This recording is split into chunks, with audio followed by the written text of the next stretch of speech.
First question है विद्युत अपघट्य का उदाहरण है। ऑप्शन है चीनी, सोडियम एसीटेट, यूरिया, बेंजीन। तो हमारा करेक्ट ऑप्शन है option number B, sodium acetate, यानी कि सोडियम एसीटेट विद्युत अपघट्य का उदाहरण है। तो ऑप्शन नंबर बी करेक्ट है। अगला क्वेश्चन है क्वेश्चन नंबर 2, मोललता प्रदर्शित करता है। ऑप्शन है ग्राम upon litre, litre upon mole, mole upon litre, mole upon kilogram. तो हमारा करेक्ट ऑप्शन है ऑप्शन नंबर डी, मोल पर किलोग्राम। तो ऑप्शन नंबर डी करेक्ट है। मोललता प्रदर्शित क्या करता है? मोल पर किलोग्राम। तो ऑप्शन नंबर डी करेक्ट है। अगला क्वेश्चन है क्वेश्चन नंबर 3, कौन ताप द्वारा प्रभावित नहीं होता? ऑप्शन है समानता, मोललता, मोलरता, इनमें से कोई नहीं। तो हमारा करेक्ट ऑप्शन है ऑप्शन नंबर बी, मोललता, यानी कि मोललता है जो कि ताप द्वारा प्रभावित नहीं होता है। तो ऑप्शन नंबर बी करेक्ट है। अगला क्वेश्चन है क्वेश्चन नंबर 4, इनमें कौन राउल्ट के नियम से धनात्मक विचलन प्रदर्शित नहीं करता? ऑप्शन है benzene acetone, benzene chloroform, benzene acetate, benzene ethanol. तो हमारा करेक्ट ऑप्शन है option number B, benzene chloroform, यानी कि जो बेंजीन क्लोरोफॉर्म है वो राउल्ट के नियम से धनात्मक विचलन प्रदर्शित नहीं करता है। तो ऑप्शन नंबर बी करेक्ट है। अगला क्वेश्चन है क्वेश्चन नंबर 5, कौन अनुसंख्यक गुणधर्म नहीं है? ऑप्शन है हिमांक काउनमन, क्वथनांक उन्नयन, प्रकाशीय संक्रिया, वाष्प दाब का सापेक्ष अवनमन। तो हमारा करेक्ट ऑप्शन है ऑप्शन नंबर सी, प्रकाशीय संक्रिया। प्रकाशीय संक्रिया है जो कि अनुसंख्यक गुणधर्म नहीं है। तो ऑप्शन नंबर सी करेक्ट है। अगला क्वेश्चन है क्वेश्चन नंबर 6, विलयन के अनुसंख्यक गुणधर्म वे गुण होते हैं जो निर्भर करते हैं। ऑप्शन है कणों के आकार पर, विलायक की प्रकृति पर, कणों की प्रकृति पर, कणों की संख्या पर। तो हमारा करेक्ट ऑप्शन है ऑप्शन नंबर डी, कणों की संख्या पर, यानी कि कणों की संख्या पर अनुसंख्यक गुणधर्म निर्भर करती है। तो ऑप्शन नंबर डी करेक्ट है। अगला क्वेश्चन है क्वेश्चन नंबर 7, किसी विलयन के 200 ml में 2 ग्राम NaOH घुले हैं, विलयन की मोलरता है। ऑप्शन है 0.25, 0.5, 5, 10। तो हमारा करेक्ट ऑप्शन है ऑप्शन नंबर ए 0.25, यानी कि विलयन में 200 ग्राम ml में 2 ग्राम NaOH घुले हैं तो उसका मोलरता क्या होगा? 0.25 होगा। ऑप्शन नंबर ए करेक्ट होगा। देखिएगा कहीं कहीं बुक में आपको मिलेगा 0.5 जो कि गलत है। तो ऑप्शन नंबर बी ए ही इसका करेक्ट है, 0.25।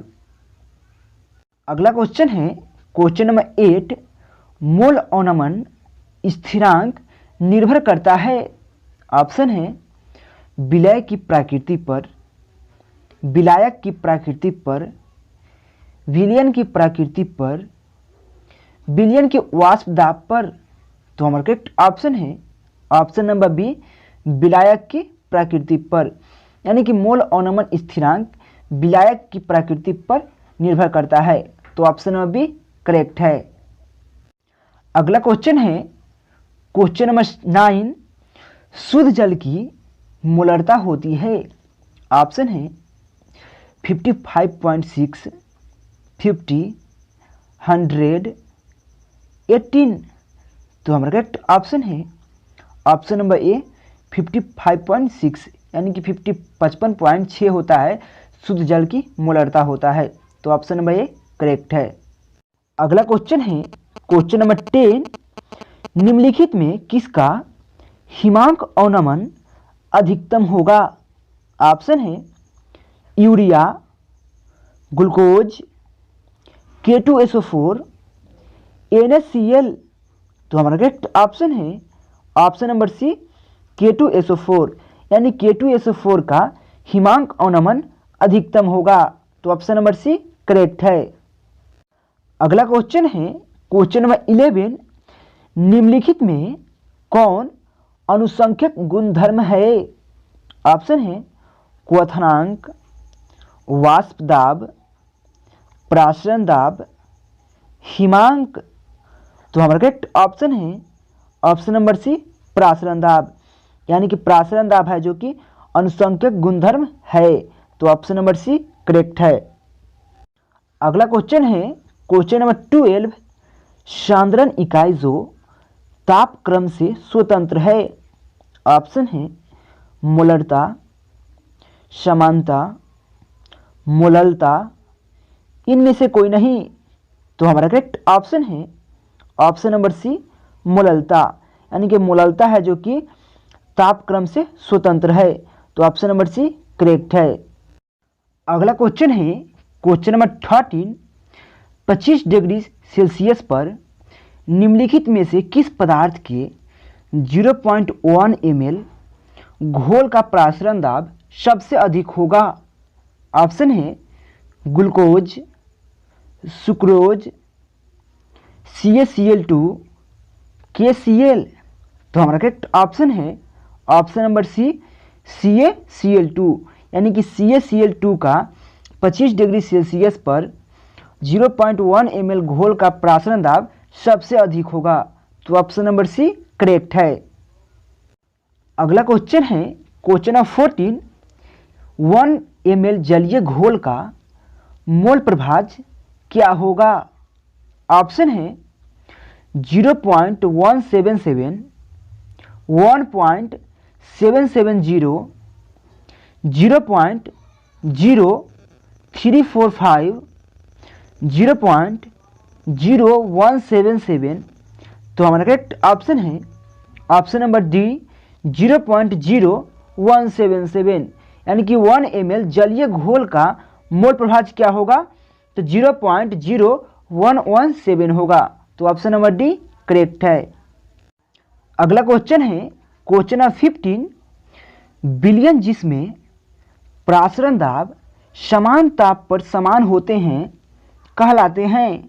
ऑप्शन है समावयवी, अतिप्रासरी, समप्रासरी, इनमें से कोई नहीं। तो हमारा करेक्ट ऑप्शन है ऑप्शन नंबर सी समप्रासरी, यानी कि प्रासरण दाब समान ताप पर समान होते हैं क्या कहलाते हैं? तो समप्रासरी। तो ऑप्शन नंबर सी करेक्ट है। अगला क्वेश्चन है क्वेश्चन नंबर 16, राउल्ट के नियम के अनुसार वाष्प दाब का अपेक्षित अवनमन किसी अवाष्पशील, ऑप्शन है विलायक के मोल प्रभाज के बराबर होता है, विलायक के मोल प्रभाज के बराबर होता है, विलायक के प्रतिशत के बराबर होता है, विलायक के मोल प्रतिशत के बराबर होता है। तो हमारा करेक्ट ऑप्शन है ऑप्शन नंबर बी विलायक के मोल प्रभाज के बराबर होता है, यानी राउल्ट के नियम के अनुसार वाष्प दाब का अपेक्षित अवनमन किसी अवाष्पशील विलायक के मोल प्रभाज के बराबर होता है। तो ऑप्शन नंबर बी करेक्ट है। अगला क्वेश्चन है क्वेश्चन नंबर 17, प्रासरण दाब की इकाई है। ऑप्शन है कैलोरी, सेंटीमीटर पर सेकेंड, ATM, MEV। तो हमारा करेक्ट ऑप्शन है ऑप्शन नंबर सी ATM।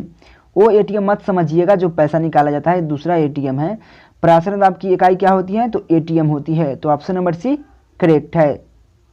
अगला क्वेश्चन है क्वेश्चन नंबर 18, किसी घोल 1 ml का प्रासरण दाब निरूपित किया जाता है। ऑप्शन है पाई = ST/C, पाई = CT/S, पाई = SC/T। अगला है पाई = CTS। तो हमारा करेक्ट ऑप्शन है option number A pi = ST/C, यानी कि 1 ml प्रासरण दाब किस प्रकार निरूपित किया जाता है? तो पाई = ST/C। तो ऑप्शन नंबर ए करेक्ट है। अगला क्वेश्चन है क्वेश्चन नंबर 19, समपराश्री विलयन में समान होती है।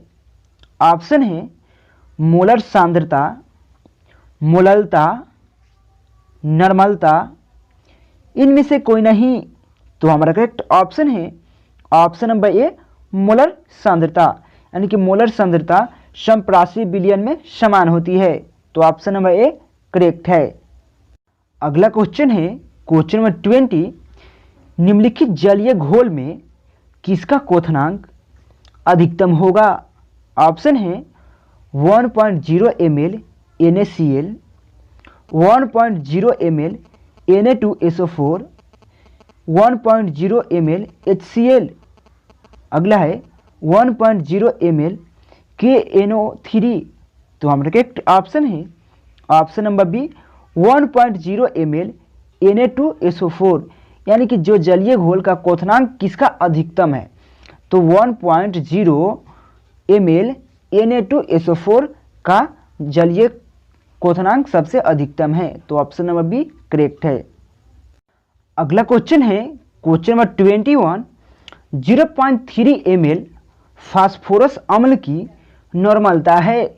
ऑप्शन है 0.5 N, 0.6 N, 0.9 N, 0.1 N। तो हमारा करेक्ट ऑप्शन है ऑप्शन नंबर बी 0.6 N, यानी कि 0.6 N नॉर्मलता है। क्या है, अब क्वेश्चन क्या कर रहा है, 0.3 ml फास्फोरस की अम्ल की नॉर्मलता, तो 0.6 N होगा। ऑप्शन नंबर बी करेक्ट है। अगला क्वेश्चन है क्वेश्चन नंबर 22, विलयन में संगुणित होने वाले विलय के लिए वांट हाफ गुणांक होता है। ऑप्शन है 0, 1 से अधिक, 1 से कम, 1। तो हमारा करेक्ट ऑप्शन है ऑप्शन नंबर सी 1 से कम, यानी कि विलयन में संगुणित होने वाले विलय के वांट हाफ गुणांक क्या होता है, तो 1 से कम होता है। तो ऑप्शन नंबर सी करेक्ट है। अगला क्वेश्चन है क्वेश्चन नंबर 23, जलीय विलयन के ताप में वृद्धि करने पर उसमें कमी आती है। ऑप्शन है मोलरता बढ़ाने में, मोललता घटाने में, मोल अंश बढ़ाने में, इनमें से कोई नहीं। तो हमारा करेक्ट ऑप्शन है ऑप्शन नंबर ए, मोलरता बढ़ाने में, यानी कि जलीय विलयन के ताप में वृद्धि करने पर मोलरता बढ़ाने में कमी आती है। तो ऑप्शन नंबर ए करेक्ट है। अगला क्वेश्चन है क्वेश्चन नंबर 24, HCl एवं H2O के स्थिर क्वाथी मिश्रण में होगा। ऑप्शन है 48% HCl, 22.2% HCl, 36% HCl, 20.2% HCl। तो हमारा करेक्ट ऑप्शन है ऑप्शन नंबर डी 20.2% HCl, यानी कि HCl एवं H2O के स्थिर क्वाथी मिश्रण में 20.2% HCl होगा। तो ऑप्शन नंबर डी करेक्ट है। अगला क्वेश्चन है क्वेश्चन नंबर 25, एक घोल जिसका प्रासरण दाब 300 केल्विन पर 0.0821 वायुमंडल है, इस घोल का सांद्रण क्या होगा। ऑप्शन है 0.66 ml, 0.32 ml, 0.066 ml, 0.033 ml। तो हमारा करेक्ट ऑप्शन है ऑप्शन नंबर जी 0.033 ml, यानी कि एक घोल जिसका प्रासरण दाब 300 केल्विन पर 0.821 वायुमंडल है, इस घोल का सांद्रण क्या होगा, तो 0.033 ml होगा। तो ऑप्शन नंबर डी करेक्ट है।